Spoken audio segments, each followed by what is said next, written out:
Hello friends, good afternoon. তোমরা সবাই কেমন আছো? আশা করি ভালো আছো।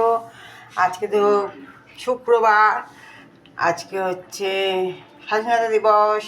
তোমাদের রান্নাবান্না হয়ে গেছে কিনা কমেন্টস করে জানিও। আমি রান্না করে ফেললাম ফটফট। চলো তোমাদের সাথে শেয়ার করি কি রান্না করলাম। এই দেখো, একদম সিম্পল রান্না করেছি, বেশি কিছু রান্না করিনি। আর দেরিও হয়ে গেছে, আজকে বাড়িতে সুইপার এসেছিলো, সব কাজকর্ম করলো, উঠোন ফুটনে সব ব্লিচিং দেওয়া হয়েছিল। হ্যাঁ, গলিটাও সব পরিষ্কার টরিষ্কার করলো, তাই একটু দেরি হয়ে গেছে। দেখো, একদম গরম গরম ভাত একারি, তার সাথে করলা আর আলু সেদ্ধ দিয়েছি, সেটা পরে মাখবো। এখন এরকমই থাকুক।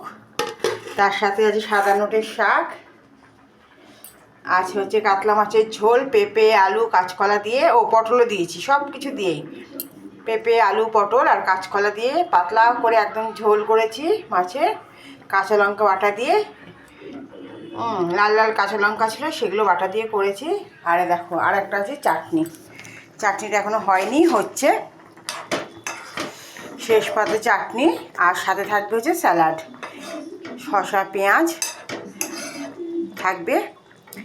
এই হচ্ছে আজকে আমার দুপুরের লাঞ্চের মেনু।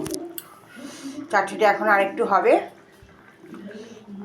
কেমন লাগলো আজকে দুপুরের মেনুগুলো? সিম্পল মেনু, অবশ্যই কমেন্টস করে জানিও। যদি ভালো লাগে একটা লাইক করে দিও। ভালো থেকো, সুস্থ থেকো, সাবধানে থেকো। দেখা হবে নতুন একটি ব্লগে।